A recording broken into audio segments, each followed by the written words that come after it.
This is the Business Storytelling Show, a top global marketing podcast listened to in more than 100 countries, live streamed on social media, and broadcast on DBTV. Christoph Trapp chats with industry leaders to help your company tell better business stories. Here's today's episode.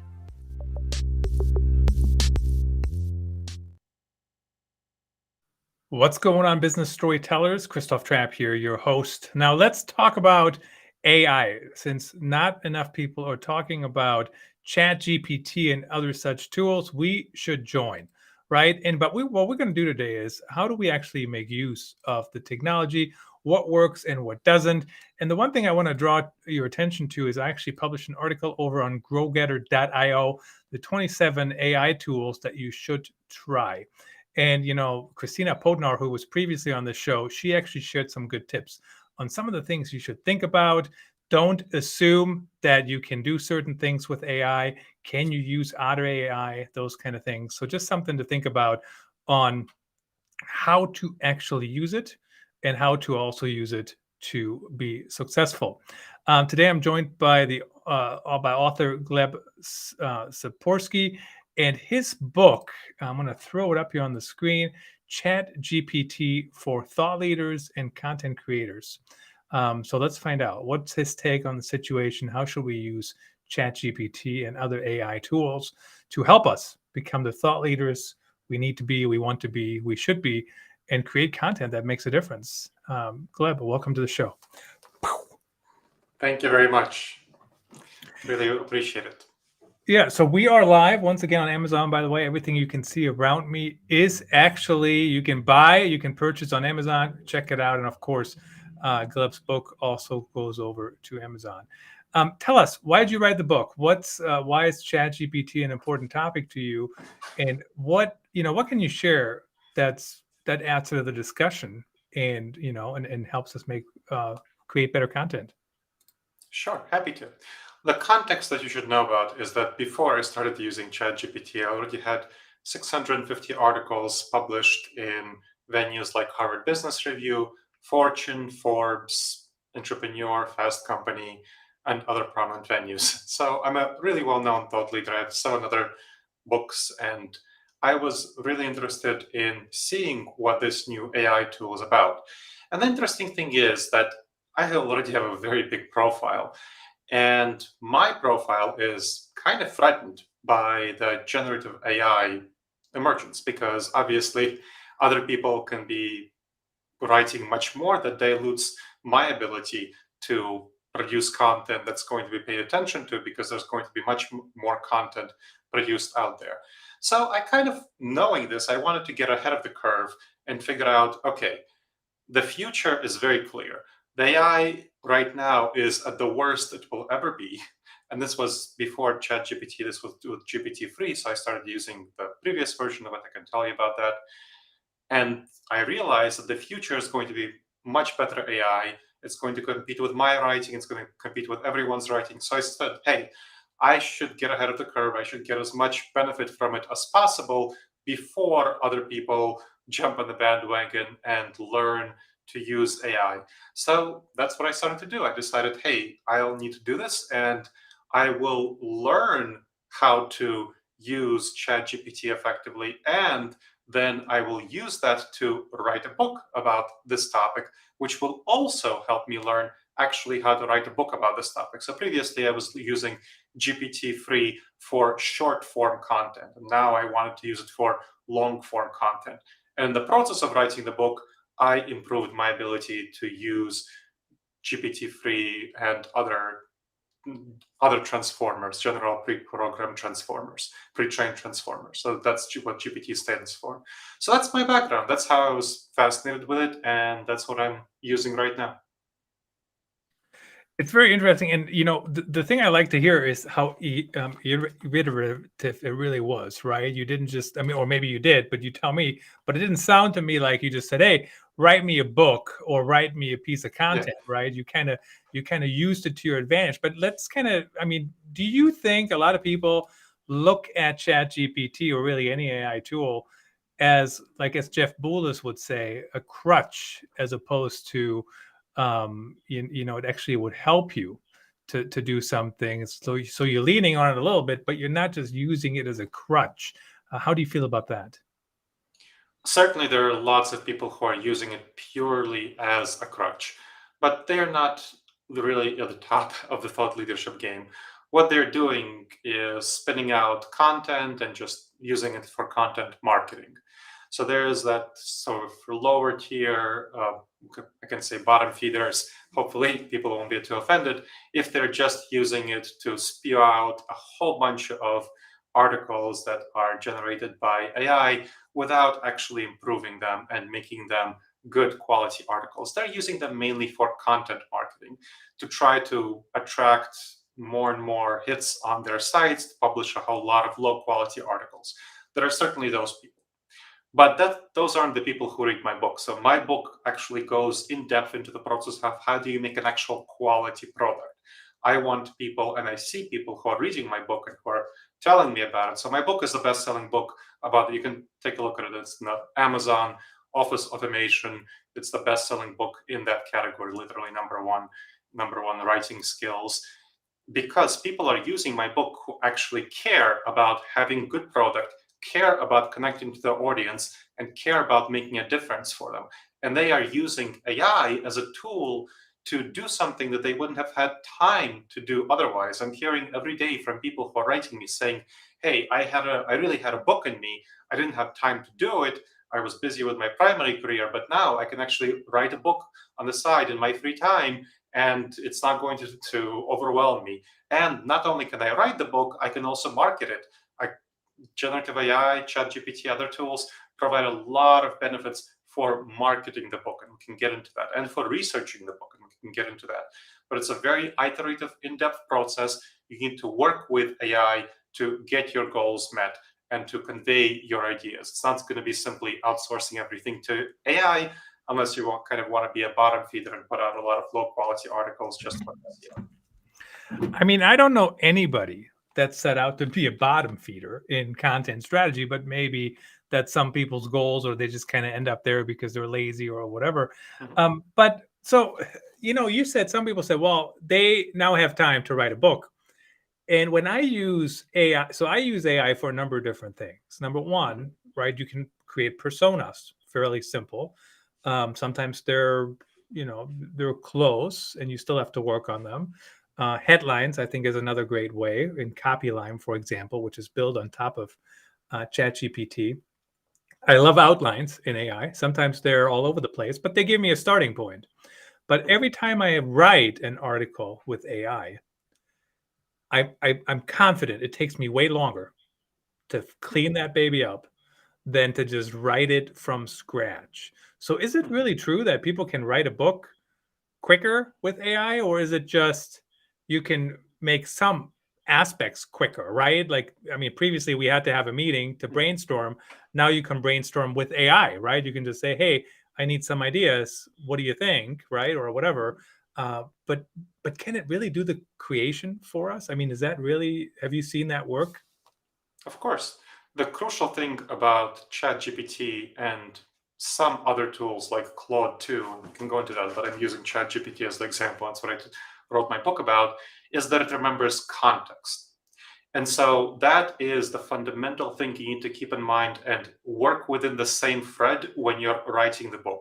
So start a thread, start it from the very process of brainstorming, generating ideas, doing the research, first of all, for the book, whatever research you're going to do, then moving on to brainstorming, chapter outline. Then you'll want to work with it. So you can have it generate a chapter, and then you can work on changing the chapter. And you could say, okay, I put in edits into the chapter. Here's the new chapter, or the section of a chapter. If you're going to, let's say, if you're not going to have like 50 chapters, you will probably have 7, 8 chapters, then you'll have sections of a chapter. So here's the first section of a chapter, AI generates it, and then you say, well, here's lots of stuff I don't like. Let me re-edit that. And here you go, AI. Here's a re-edited section of chapter 1, chapter 1, section 1. Write section 1.2, so section 2 of chapter 1, based on the edited version that I just fed you. And then the style, will be much closer to your voice, the second version. And then you can do the same thing, but it has to be an iterative process. So you can't just simply go ahead and say, well, just randomly write it and hope it comes out good. You need to edit it, feed it the next section, and it will improve its style going forward.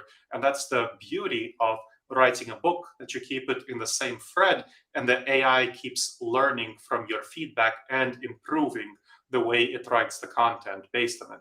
And in my book, I talk about this in depth, kind of the specific prompts that you use, the specific outputs that you get from the prompts, and the specific things that you feed into AI going forward.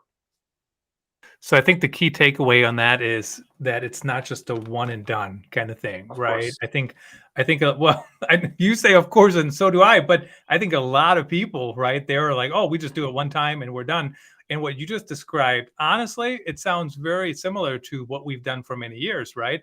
You get somebody to Mhm. write a chapter draft, right? In this case, it's ChatGPT, and then we edit it, which is, used to be another person, and then we do that a few more times. And it's not as simple as just saying one time, dear ChatGPT, please write me a school a school paper on whatever topic, right? Sure. First of all, that's cheating, anyways.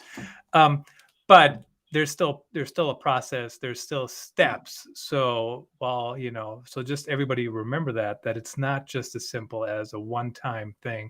And the prompts matter too. I've noticed that you have to be Oh, very yes. descriptive and ask different things and explain them to ChatGPT, Mhm. especially on the first time. Now, what is the copyright on this? So this was kind of a new topic to me. I Mhm. think it was Christopher Penn who put on top of his newsletter something about chat AI content is not copyrighted. That's right. If so, kind of explain that to me. What's the situation there? Sure. So AI content or AI images are not copyrighted. So you can't just have AI generate content and then sell it. Well, you can, but then anybody else can take it and sell it. So it's not, it doesn't belong to you. It will belong to you if you make significant revisions to it. And that's what you should do.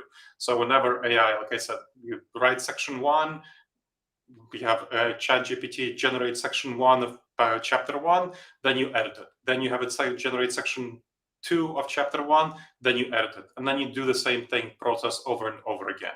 So the crucial thing is the editing after the initial generation. That's what gets and makes the content yours because you made significant revisions to it. But if it's just the ChatGPT content, then it's not going to be copyrighted and anybody can take it and sell it. And so I was thinking about that too. So that makes sense to me, and that's kind of how I thought about it. Mhm. But does everybody need to care about copyrights? And I don't. No, I'm leaning yes, but I would maybe say no. there's some people, like, if you're not selling the content but you're just using it to make some to bring in leads, right? Do you Yeah, really care if your content is copyrighted or absolutely not? not. For social media, let's say, Yep. when I use ChatGPT to create tweets, some of those I don't edit it because it does great tweets, and I really don't care if my tweets are going to be copyrighted or not, right? Like I don't care. Somebody can steal my tweet. That's fine. Somebody can steal my LinkedIn message. That's fine. And of course, they don't know which of the LinkedIn messages I edit and which of the LinkedIn messages ChatGPT just gets right the first time. I'd say ChatGPT gets something like 60% of the LinkedIn messages, tweets right the first time, but they don't know which ones I added. So that's kind of one consideration. The second consideration is, do you want to sell the content or not? And do you want it to be protected from others taking it and being sold as theirs? That's the key of copyright. Anybody can take a non-copyrighted product and sell it because it doesn't belong to anyone, right? So that's fine. But the thing is, you won't be protected from somebody else taking it and selling it. And that's the danger. And so that is the issue with copyright. So if you don't care about anybody stealing your content and selling it, well, then you don't need to worry about copyright. And it's just a very interesting discussion because I would think most corporate uh, content marketers, like, their content won't be stolen and sold, but it might be used to, sell their own products. So just something to think Sure. about, something to keep in mind, whether you care about that or not. I do want to keep my copyright intact, but Mhm. there's so many Me too. different ways to use AI and ChatGPT nowadays already. It's not just about the writing, and I kind of enjoy the writing for the most part. Maybe not when I'm writing for 8 hours straight, but for the most part, I do enjoy that. Let's talk about, in your book, you have a whole chapter on AI takeover. Talk about that. What can happen? Is there a risk to AI just to run everything? I mean, I'm jokingly saying, when you send me a LinkedIn message and I just respond with the pre-written message, and then you respond with the pre-written message, in essence, we're talking to each other, but we're not, right? LinkedIn is having the conversation. It's taken over. Is there a danger that AI takes over, or how is that going to look in the future, do you think? Yeah, of course, there's a danger. So I definitely talk about this. This is a serious issue. The leaders of AI labs from Google, from OpenAI, from Microsoft, from other venues recently signed a statement saying that AI takeover extinction risk is as big an issue as nuclear war extinction risk. It's a huge issue. And the thing is, right now we're looking at AI, it's the worst it will ever be. In the future, it will become increasingly better. And as it becomes better, humanity will inevitably delegate more and more control to AI. And so in the future, because that's just where money goes, where people can more and more easily delegate things to AI. So the future, if you have an AI that has more and more power and authority delegated to it, and you put in the wrong programming into it, if you have some malicious code, some bugs, or some just bad programming, because we don't know how AI is programmed. It's programmed on data. The programmers don't know what it's trained on. They don't know what the training output is like. They can't predict its actions. So as the AI grows more powerful and you can't predict its actions, if you give it a certain goal, let's say a company gets an AI and says, maximize the money that is coming to, let's say, Google. So Google says, we want to maximize our stocks. And if Google lets this AI into the world that will just maximize its stocks, well, you can imagine how many ways that can go wrong. It can, for example, spread misinformation, criticizing other companies' stocks. It can destroy the data centers, underpinning other companies doing their data processing, and so on. And there are many, many other things it can do. So if you give it a goal that is not really aligned with society functioning effectively, and if it has significant power, ability to act in the world, that is a huge danger. But that's more of a longer term danger. In the medium term danger, I think in the next couple of years, that's more of a danger, I don't know, 5 to 10 years down the road, let's say 10 years. In the more 3-year period, 2-3-year, 5-year period, is the danger of an AI virus. So you give an AI, and we're already seeing these sorts of versions, something called Chaos GPT, if you want to look that up. If you give an AI digital program a goal of destroy as much of the internet as possible, that is an incredibly powerful virus because it can evolve, it can change. So as you're trying to hunt for it and try to figure it out, it can always change and adapt and get away from you. So I think a much shorter term threat in the next several years is an AI virus that seriously damages the infrastructure of the World Wide Web. Yeah, it's very interesting how it's all going to evolve. And so let's talk about the bias and maybe the potential for mistakes. And I mean, we probably all saw the news about the attorney, right, that had AI just literally do the opposite of what we just talked about, step by step. But it looked like they just had AI write the opinion and then submitted it without checking it, and then the other people figured out that it was all made up. And then the other day I was asking one ChatGPT or maybe Google Bard, I said, who should I draft first in my NFL fantasy draft? And they said Christian McCaffrey of the Carolina Panthers. And Christian McCaffrey doesn't even play for the Carolina Panthers, right? So he plays for the San Francisco 49ers. So a little outdated information there. But my question is, how do we make sure when we use it, we catch the mistakes? Or is it just good old editing, right? Like, how did you used to catch mistakes before, right? You just kind of figured them out. Or, I mean, I don't know. What's your take on that? How do you make sure mistakes from AI don't make it into your content? So there are a number of tools, and I talk about them in my book, How to Address These Mistakes. One is you want to ask AI to think step by step. This is a surprisingly useful technique. So it's thinking step by step, it's much less likely to make mistakes. A second is you want to use an AI that's connected to the internet, and you want to say, okay, search the internet before giving me the result. It seems intuitive. It should search the internet, but often it actually doesn't search the internet before giving you the result. So make sure to search the internet before you get the result. And then a third thing you can do is you can say, hey, check the output. Make sure that you didn't make any mistakes. So that's a third thing you can do. And it will check the output. It will sometimes find mistakes. A fourth thing you can do is say, give me the confidence of each fact that you gave me is correct, and it will give you its confidence rating. A fifth thing is you can run the statement of one AI through another and say, so let's say you run Bard statements through Claude 2 or through Bing, and you can check that way, check for any mistakes in the statement. So those are 5 things you can do using AI itself. And of course, the 6th thing you can do is going through it yourself by hand and making sure to check just like you used to do. But those 5 things are going to catch a lot of the mistakes that you would not catch otherwise. Yeah, absolutely. There's always steps to take. And of course, we do appreciate comments on LinkedIn. We have one here. If you're not watching live, we're always live streaming to YouTube, Twitter, and LinkedIn. So if you're watching on TV, make sure you connect with me on LinkedIn as well. And AI virus is worrying could be the 21st century version of biological warfare. Very interesting. Hopefully it doesn't come to that. Really appreciate everyone commenting. In the last minute here or so, really appreciate you coming on, Gleb. Tell us, how do people connect with you? Who should reach out to you? Perfect clients, that sort of thing. And is there another AI book on the horizon down the road? Right now, I'm just focusing on this one and sharing the word. Like I said, it's a bestseller on Amazon, and I'm focusing on keeping it that way.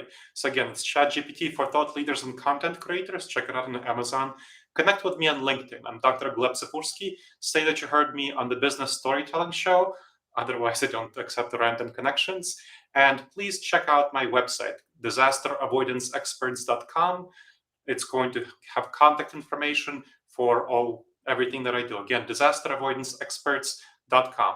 The perfect clients for me are middle market companies that want to make sure that they're well suited for the future of work, whether it's with AI, return to work, and the flexible work, any of these sorts of things. That's my focus, future of work and helping folks make good decisions in this arena.